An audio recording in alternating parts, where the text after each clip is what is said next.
Ma'am, this aircraft is not for you. The sentence cut through the quiet hum of the terminal so sharply that even the rolling suitcases seemed to pause. Several travelers near Gate 42 turned their heads at the same time. A businessman lowered his coffee cup. A young mother stopped scrolling on her phone. The giant windows overlooking the runway reflected the late afternoon sun, painting long streaks of gold across the polished floor. Standing at the boarding scanner was a black woman in a simple navy blazer, carrying a small leather bag and wearing no visible designer labels, no entourage, no signs of wealth. Her name was Zariah Bennett. She glanced once toward the sleek white Gulfstream jet waiting outside. The aircraft sat motionless beneath the bright Texas sky, its silver engines gleaming under the sunlight. Then she looked back at the lead flight attendant standing in front of her. Ethan Mercer folded his arms confidently. Years of working executive flights had convinced him he could identify who belonged and who did not within seconds. Expensive watch, custom shoes, luxury luggage. Those were the signals he trusted. And the woman standing before him matched none of them. There has to be some mistake, Zariah said calmly, holding out her boarding pass. Her voice was steady, polite, almost gentle. Ethan barely glanced at the document before shaking his head. No mistake, ma'am. This is a private executive charter. A few nearby passengers exchanged looks. Someone quietly activated their phone camera. The tension was subtle but growing. Zariah lowered her hand. I understand what kind of flight this is. Ethan gave a short smile that never reached his eyes. Then you understand why I can't let you board. The words lingered in the air. Around them, the final boarding announcements echoed through the terminal speakers. Outside, a fuel truck rolled away from the aircraft. The jet was nearly ready to depart. Zariah remained perfectly still. There was no anger in her expression, no embarrassment. If anything, she looked thoughtful, as though she were studying a problem that had appeared before her many times in life. Ethan interpreted her silence as defeat. Ma'am, we need to finish boarding. He gestured toward the seating area behind her. You'll need to step aside. A faint murmur spread among the waiting travelers. Most assumed the woman had accidentally wandered into the wrong gate. Others believed she had been denied for paperwork reasons. No one knew the truth. Near the large windows, a little girl sitting beside her father watched the scene unfold. Unlike the adults, she seemed confused. The woman had been respectful. The flight attendant seemed certain. Yet something felt wrong. Zariah looked toward the aircraft once more. The sunlight reflected across the fuselage like liquid gold. Then she turned back to Ethan. For the first time, her eyes locked directly onto his. Before you make this final decision, she said quietly, are you absolutely sure? Ethan did not hesitate. Not for a second. Completely sure. A slow silence followed. Somewhere beyond the glass, the jet's navigation lights flickered to life. The boarding door began preparing to close. And for reasons none of the people watching could possibly understand, Zariah Bennett simply nodded, checked the time on her watch, and stepped away from the gate. Zariah walked across the terminal without looking back. The steady rhythm of rolling suitcases echoed across the polished floor while the giant windows beside her reflected streaks of orange sunlight from the Texas evening sky. She stopped near an empty row of seats facing the runway and quietly sat down. Around her, travelers continued moving through the airport, unaware that something much bigger than a delayed boarding dispute had just begun. She placed her leather bag beside her and glanced once more at her watch. 2:47 in the afternoon. Then she folded her hands in her lap and waited. Across the gate area, Ethan Mercer felt a brief sense of satisfaction. The boarding process was finally complete. The last executive passenger had taken his seat. The jet bridge was nearly disconnected.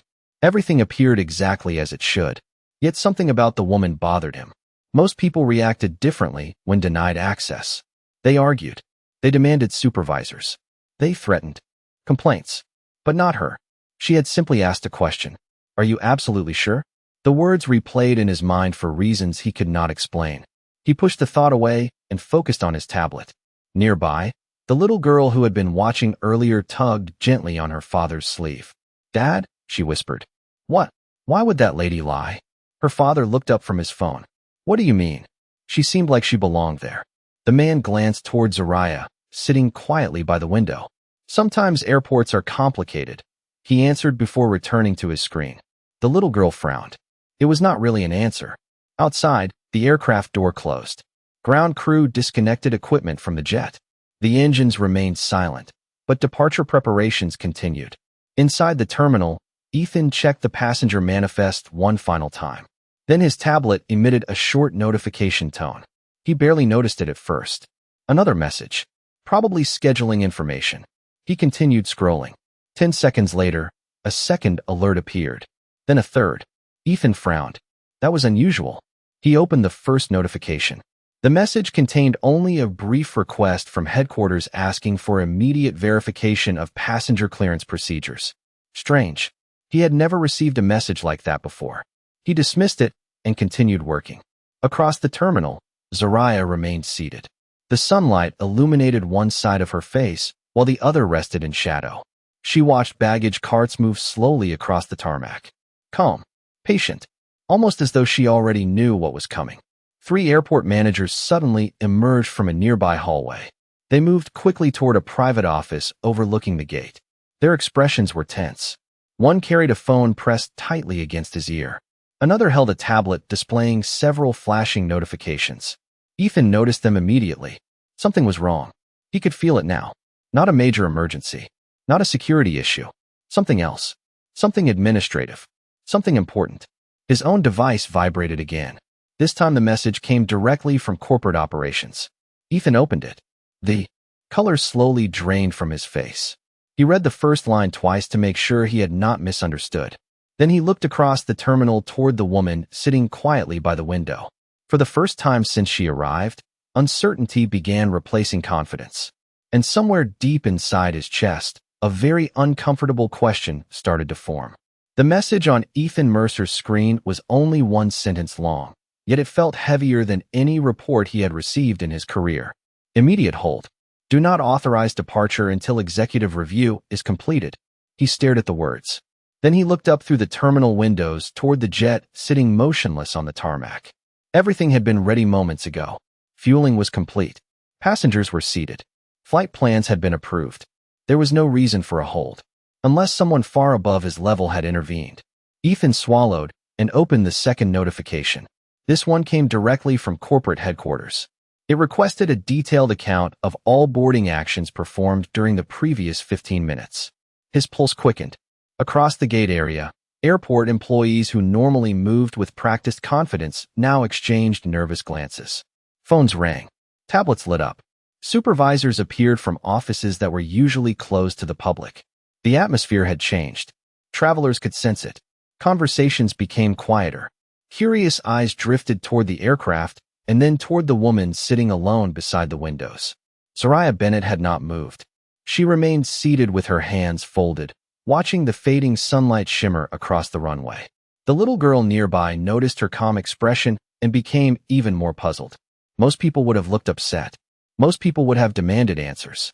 Yet the woman seemed almost peaceful, as if the unfolding chaos around her belonged to someone else. The little girl finally stood and walked several steps closer. Her father noticed and followed behind. "Excuse me," the girl said softly. Zariah turned and smiled. "Yes. Were you supposed to be on that plane?"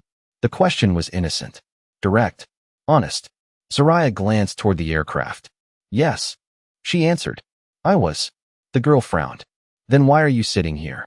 For a brief moment, amusement touched Zariah's eyes. Because sometimes the truth takes a few minutes to catch up with people. Before the girl could respond, a sharp voice echoed across the terminal. "Mr. Mercer." Ethan turned immediately. 3 corporate managers were approaching the gate. Their polished shoes clicked rapidly against the floor. The lead manager held a phone against his ear while reading information from a tablet. None of them looked happy. Ethan felt his stomach tighten.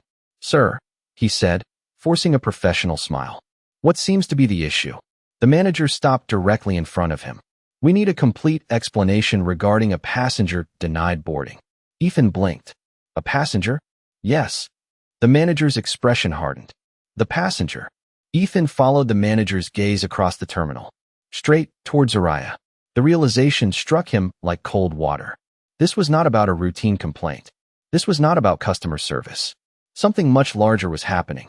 Around them, crew members exchanged worried looks. Even Captain Lucas Whitmore had emerged from the jet bridge after receiving unexpected calls from operations. The aircraft remained grounded. The engines remained silent. And while dozens of people suddenly scrambled for answers, the only person who appeared completely untroubled was the woman they had asked to step away from the gate. Then another notification arrived simultaneously on every corporate device in the terminal. The managers looked down. Their faces changed instantly. And for the first time all afternoon, genuine fear entered Ethan Mercer's eyes. The notification remained on every screen for only a few seconds, yet it changed the entire atmosphere inside the terminal. Conversations stopped. Managers exchanged stunned looks. Crew members stared down at their devices as though they were reading something impossible. Ethan Mercer watched the corporate executives standing in front of him. None of them spoke immediately. The silence felt heavier than any accusation. Finally, the senior manager lowered his tablet and looked directly at Ethan. Tell me exactly what happened. Ethan cleared his throat. A passenger attempted to board. There was a discrepancy. What discrepancy? Ethan hesitated.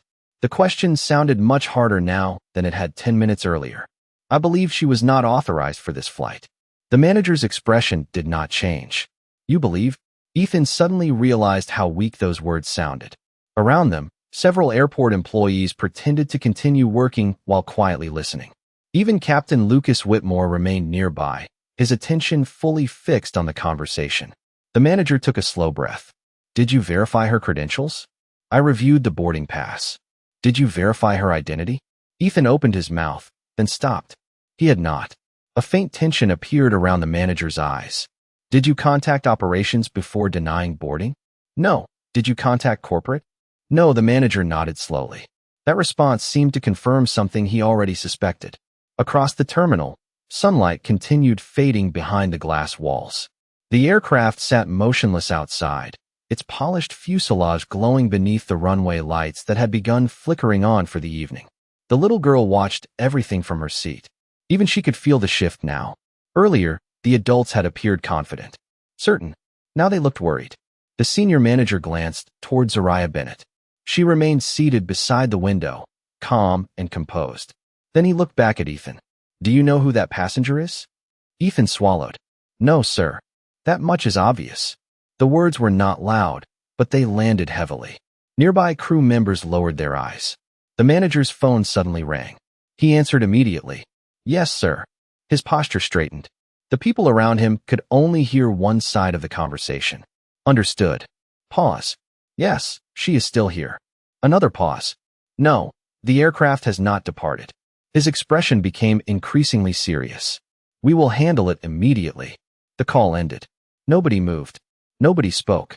Every person standing there wanted the answer to the same question. The manager slowly lowered the phone.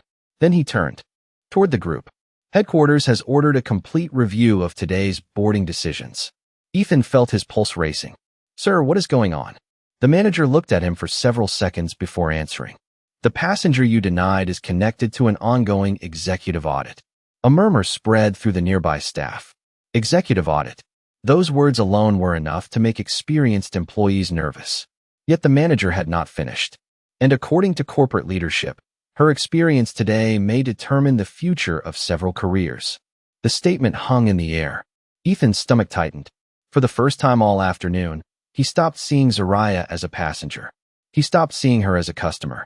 He began realizing that somehow, without understanding how, he had made a decision involving someone whose influence reached far beyond Gate 42. Then, across the terminal, Zariah's phone lit up. She glanced at the screen. Read a message. And for the first time since arriving at the airport, she smiled. The smile lasted only a moment, but several people noticed it. While managers rushed between phone calls and crew members exchanged anxious whispers, Zariah Bennett looked calmer than ever. She slipped her phone back into her bag and returned her attention to the runway. Outside, the evening sky deepened into shades of amber and blue. Airport lights reflected across the glass walls like scattered stars. The aircraft remained exactly where it was, motionless, waiting. Ethan Mercer could no longer focus on his duties. Every few seconds, he found himself looking toward the woman by the window. The confidence that had guided him earlier was disappearing piece by piece. In its place came uncertainty, then concern. then something closer to fear. The senior manager stepped aside to answer another call. 2 additional executives had arrived from the administrative offices upstairs. One carried a laptop. Another held a printed report. Their arrival only increased the tension. Captain Lucas Whitmore approached the group. "Can someone tell me what is happening?" he asked quietly. "My passengers are asking questions." The manager looked up. "Tell them there is an operational review." "Operational review?" Lucas repeated.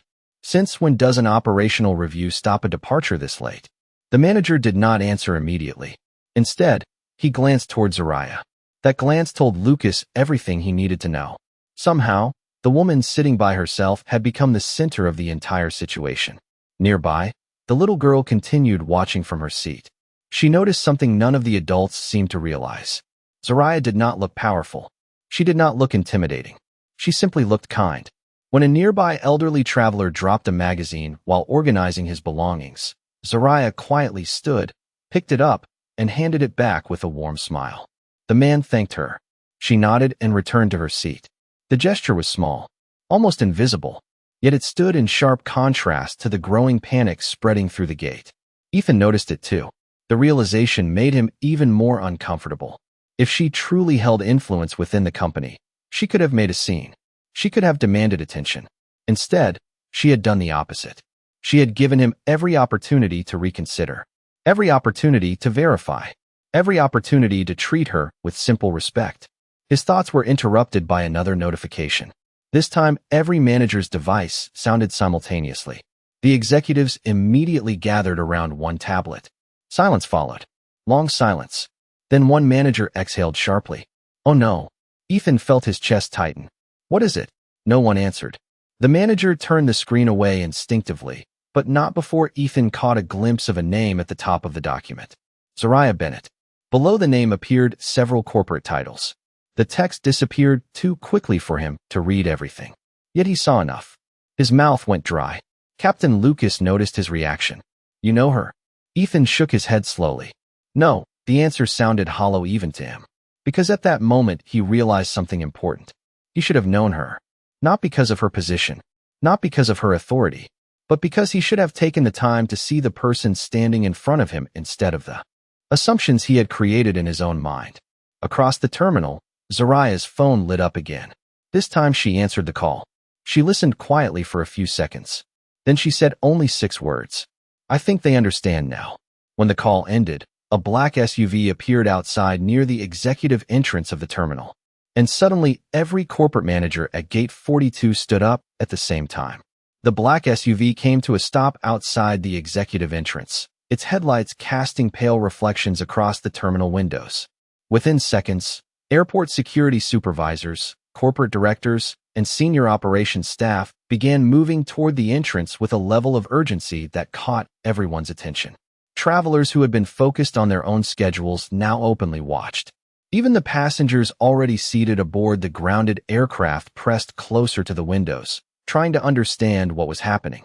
At Gate 42, the tension had become impossible to ignore.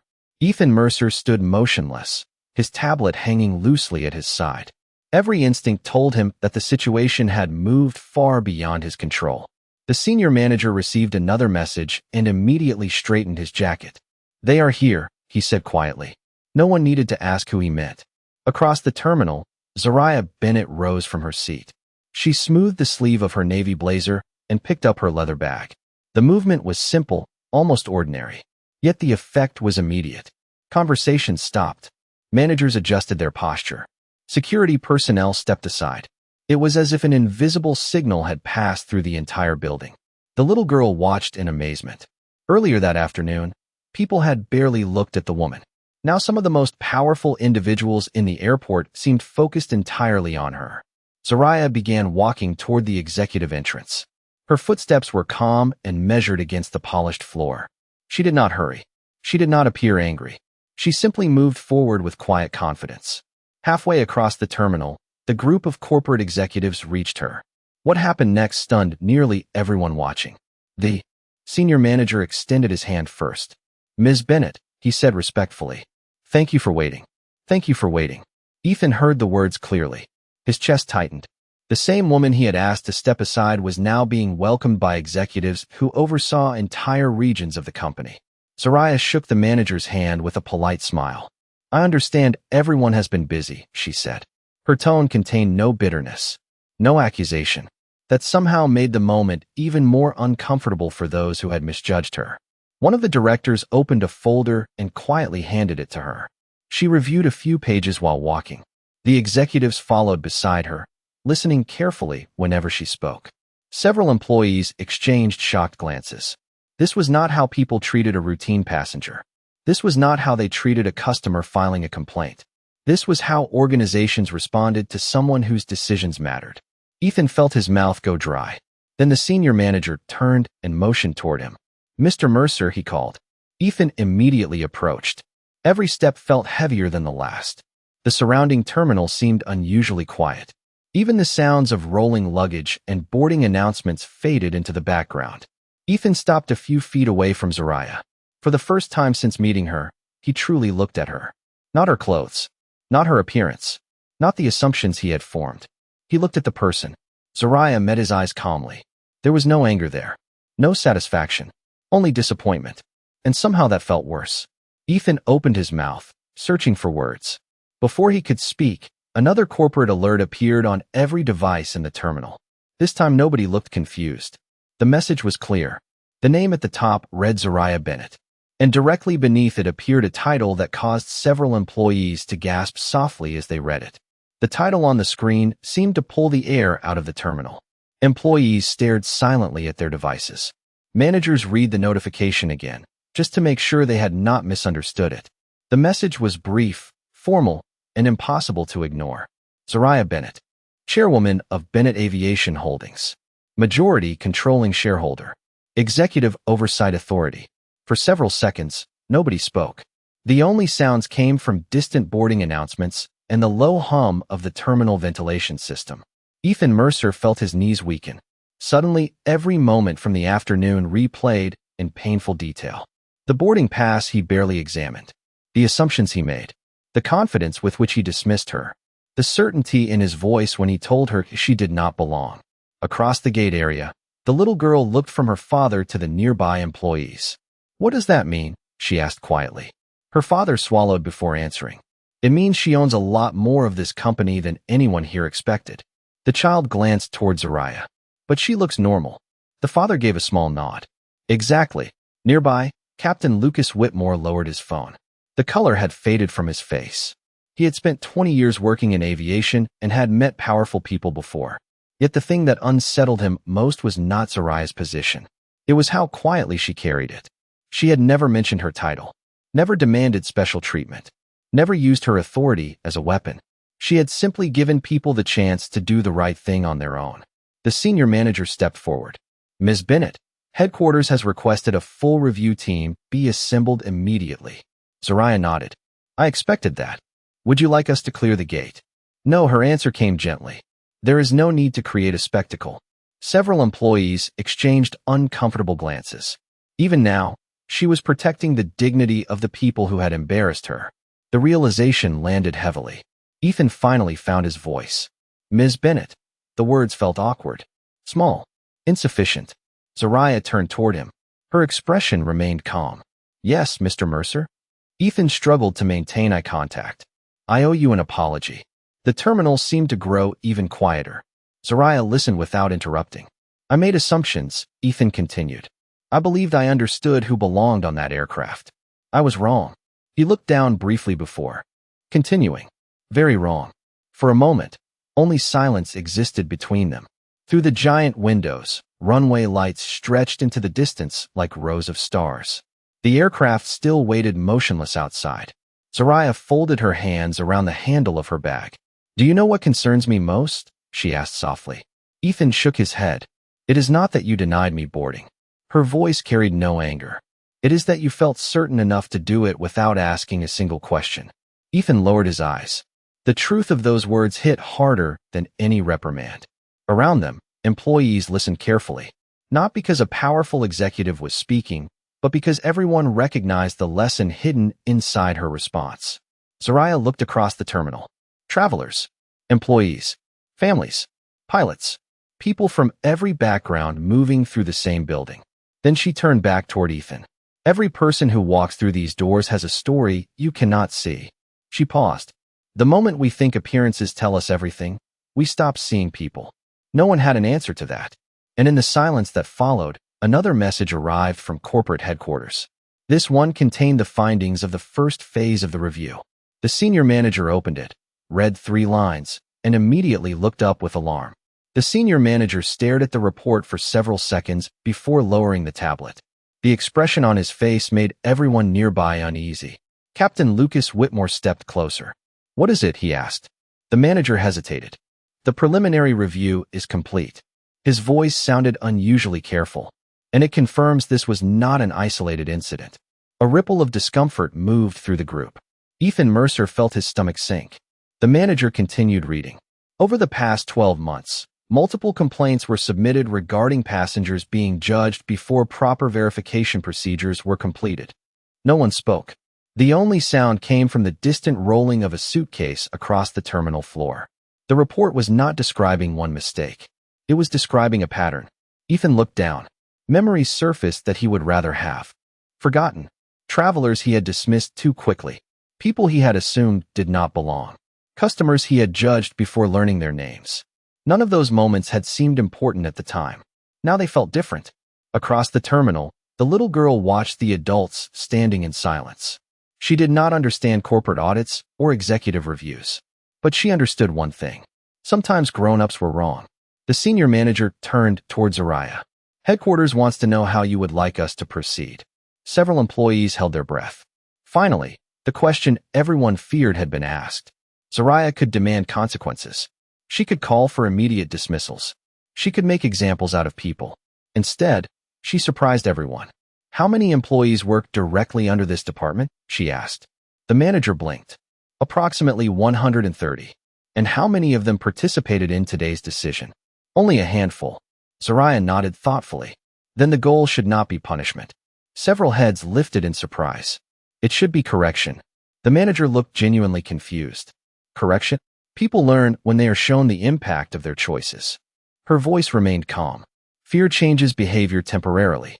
Understanding changes it permanently." Ethan slowly looked up. He had expected anger. He had expected disappointment. What he had not expected was mercy. The realization made the weight in his chest even heavier. Because now there was no villain standing before him. No enemy.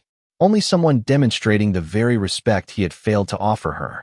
The senior manager considered her words carefully. "You are recommending retraining instead of immediate action." "I am recommending accountability," Zariah replied. "But accountability without dignity becomes humiliation. And humiliation teaches very little." The statement settled over the group like a quiet truth. Several employees exchanged looks. Some appeared relieved. Others looked ashamed. Captain Lucas studied Zariah closely. He had spent years around executives who measured success through power. Yet this woman seemed to measure it through character. That difference was impossible to ignore. The little girl suddenly smiled. She tugged her father's sleeve again. "She is nice." Her father nodded slowly. "Yes." Even after they were mean to her. The man looked toward Zariah, standing beneath the glow of the terminal lights. "That is what makes her different." A few feet away, Ethan finally stepped forward. "Ms. Bennett," he said quietly. She turned toward him. "Yes." He took a breath. "Thank you."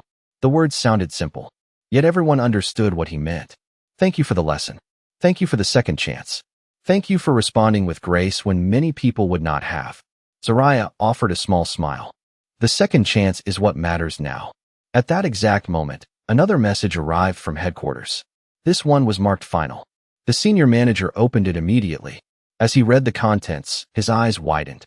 Then he looked toward the aircraft waiting outside and back toward Zariah. "There is one more decision," he said softly. "And corporate wants you to make it personally." The terminal seemed to hold its breath as the senior manager handed the tablet to Zariah Bennett. The final corporate directive filled the screen. The aircraft would not depart until she personally decided whether the flight should proceed with the current crew or be reassigned. Around her, executives waited. Pilots waited. Employees waited. Even travelers who knew nothing about corporate structure could sense that an important moment had arrived. Zariah read the message carefully and then lowered the tablet. Through the massive windows, the aircraft remained bathed in the glow of runway lights. What had begun as an ordinary afternoon had become something entirely different. Ethan Mercer stood quietly a few feet away.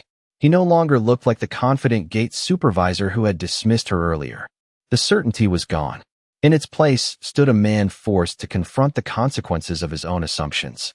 Zariah looked toward the aircraft and then back at the people gathered around her. "The flight should continue," she said. Several employees blinked in surprise. The senior manager nodded slowly. "With the current crew." Zariah paused. "With the current crew, after the review process is completed and the required training begins." Relief spread across several faces. Yet her decision was not a reward. Everyone understood that. Accountability would still come. The difference was that she had chosen growth over humiliation. The manager entered the authorization. Moments later, operations began preparing the aircraft for departure again. The tension that had gripped the terminal slowly started to fade. Travelers returned to their conversations. Employees returned to their duties. Life began moving forward. But something had changed. Ethan stepped forward one final time. "Ms. Bennett." She turned toward him. "I will remember this day for the rest of my life," he said honestly. Zariah gave a small nod. "Then make sure you remember the right lesson." Ethan swallowed. "I will." For a moment neither spoke. Then the little girl who had watched everything throughout the afternoon approached with her father. She looked up at Zariah and smiled. "I knew you belonged on that plane." A warm laugh escaped from several people nearby. Zariah smiled and crouched slightly so they were eye level. "Thank you." The girl tilted her head. "How did you stay so calm?" The question seemed simple, but it made many adults listen carefully. Zariah glanced toward the runway lights shimmering beyond the glass. "Because who I am does not change when someone else fails to see it." The little girl smiled as though she understood. Maybe she did. Zariah stood and picked up her bag. This time, when she walked toward the gate, nobody questioned her presence. Nobody doubted where she belonged. The jet bridge stretched ahead beneath the soft evening lights. As she stepped forward, employees respectfully moved aside. Not because of her title, not because of her authority, but because they finally saw the person standing in front of them. Outside, the aircraft waited quietly beneath the darkening sky. Behind her, the terminal slowly returned to normal. Ahead of her, another journey waited. Zariah paused once before entering the jet bridge and looked back through the glass. The airport lights reflected across the floor like scattered stars. Then she continued forward. The door closed gently behind her. The engines eventually came to life. And as the aircraft rolled toward the runway, the lesson she left behind remained far longer than any flight ever could. Respect is never proven by status. It is revealed by how we treat people before we know who they are.